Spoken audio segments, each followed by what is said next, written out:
Hi, and welcome to episode 39 of CultureWatch Radio. I'm Andrew Smith, and with me is Bill Muhlenberg. Bill, it's been an exciting week in state politics with the resignation of a pro-abortion premier, and her replacement looks to be a man who can tell the difference between right and wrong. The result is consternation in the media. What is the world coming to? Yes, Andrew, certainly plenty of angst and grief from, well, the usual suspects, the left in general, and certainly the left lamestream media. They've all been having fits over our new New South Wales Premier, Dominic Perrottet. In fact, before he was even sworn in, before it was even clear that he would get the top job, they were having fits about, a lot of things. He's conservative, he's pro-life, he's pro-family, he's Catholic, and gasp, he actually has 6 children. That may freak them out the most. I'm not sure which, but it seems this disqualifies you from holding office, to have a large family, to be conservative, to be religious. Boy, that was just too much for our commentariat and our leftist media. So they had fits the whole time, again, describing him as a Catholic with 6 children. I don't recall any other politician introduced on a regular basis based on the number of kids they had and what their religion was. So leave it to the left for the old double standards and hypocrisy, I guess. I would have thought that if you've got 6 kids, that's like, he knows what he's doing. Well, he's, up until recently, big families were seen as a blessing, as a good thing, as something everybody aspired to. It's only been recently we've had this kind of zero population or antinatal mindset where children, instead of being a gift, are seen as a tragedy, as a waste, as, we're going to destroy the planet and all the rest. So it just indicates a massive mindset in the West between, in the past, people dying to have kids, almost literally, doing anything they could to have children. And today, if you have children, and if you have them the kind of normal way, all of a sudden you're seen as a pariah and a weirdo. Yeah, but if you're storing eggs, paying through the nose for IVF, that's okay, that's normal. And there's plenty of articles about that in the media. Yes, well, exactly. It's, again, the double standards here. Those who voluntarily and willingly have a large family, they're taboo. But those who try and, as you say, pay heaps of money, go through all kinds of grievous processes to get children, well, they're kind of seen as heroes and brave. So once again, it's hard to figure out the mindset of the left, but I guess we've long ago stopped trying to figure out the mindset of the left. Yeah. And of course, anybody who's got a large family is pretty much guaranteed to never be lonely in their old age. Well, another benefit indeed. We have all these people who insist they're never going to have kids, whether couples or singles. And then, exactly what happens when you do get old. All of a sudden you're thinking, wow, there's nobody here to look after me, to love me, to care for me. So just another advantage to having children. Sure, not everybody needs or wants children, but it's generally the norm, generally seen as a good thing. But today, if you're at least a conservative and a Catholic, having a lot of kids is taboo. Yeah. Surely the media would just jump at the chance to celebrate diversity. Or is it just their kind of diversity? Well, we've talked about this before. That's right. Their idea of diversity is a far cry from ours. Their idea of diversity means you agree with us, you only do what we want, you only think the way we think, otherwise we'll cancel you. So that's their notion of diversity. Again, hypocrisy, double standards. We see this with, again, the labeling, the pushing somebody's religion. as far as I can figure, we have all kinds of other politicians who are religious. In fact, often are quite open about it or don't try to hide it. We had Kevin Rudd, Prime Minister. We had New South Wales politician Christina Keneally. They all wear their religion on their sleeve, yet the ABC, the Guardian, all the rest, they never introduce, Keneally as the Catholic Keneally with X number of kids. Once again, it's this very strange thing that, religion's okay if it's the proper kind of religion. If it's a religion that basically rubber stamps the secular left narrative that goes along with what the leftist media proclaim.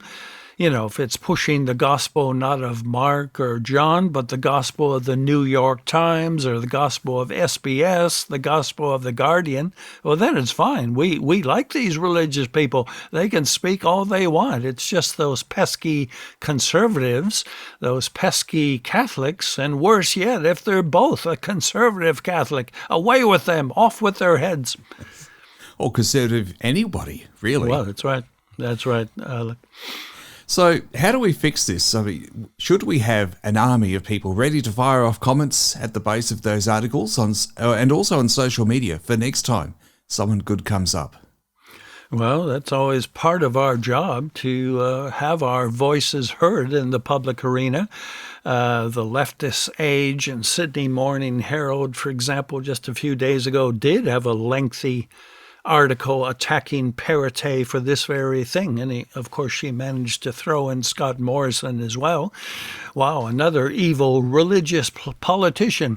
So she did a real hatchet job on both, and there were quite a few comments under that piece. Sadly, many supporting her, but some critical, so we should be getting in, doing the same. The funny thing about this author, she declares herself to be an interfaith minister. So here she is herself religious, but again, she's one of the correct kinds of religious folks. Interfaith usually means I'm into everything except biblical Christianity, right? It's cafeteria religion. I'll choose some of this, some of that, all the neat things from Islam, which presumably people can find, and Hinduism, but will stay far away from biblical truth and Christian truth claims. So here we have this religious writer attacking a person who is religious, typical double standards. In fact, I can give you a story here of going back quite a ways. There always used to be a national prayer breakfast in Canberra, Parliament House. So I recall one, maybe 20-odd years ago. I forget who was speaking, usually a good biblical Christian, might even have been Margaret Court. But we had one politician there who also happened to be a Uniting Church minister. John Woodley from Queensland was a senator for the now defunct Australian Democrats.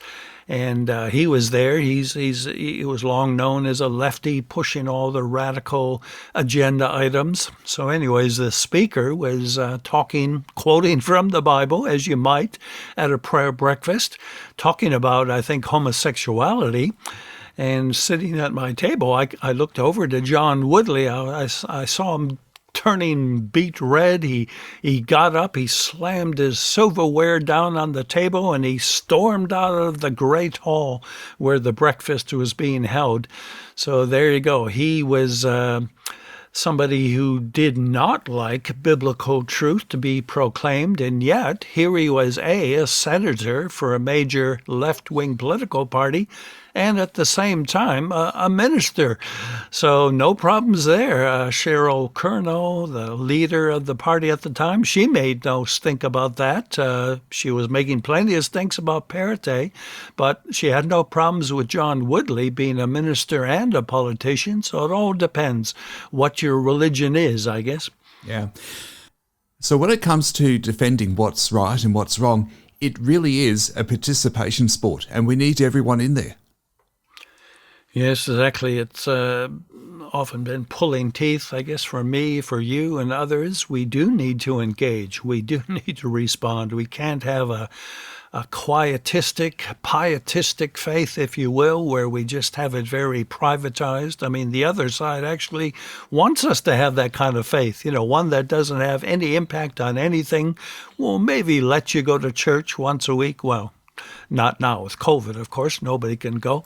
But ordinarily, you can have 1 hour at church. You can maybe pray at home in your closet, but that's all we're going to allow you to do. Don't you dare start speaking out in the public arena. Don't you dare get on talkback radio, write letters to the editor, get on online discussions, blog sites. That's verboten. That is not what you conservatives should be doing. So they want us silenced.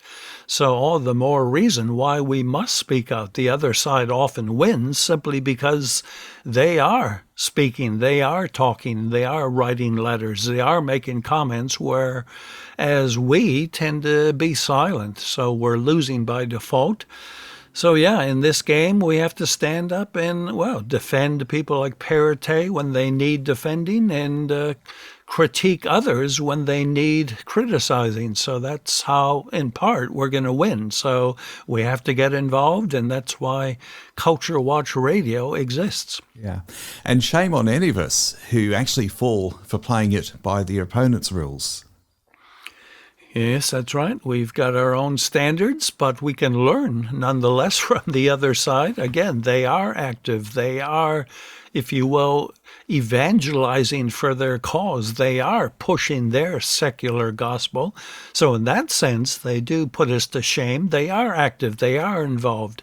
So yeah, we don't do the things they normally do, lie, cheat, steal, the typical, just like this hatchet job I just mentioned in The Age. We try to play fair. We tell truth. We stick to the facts. We don't emote and play on feelings.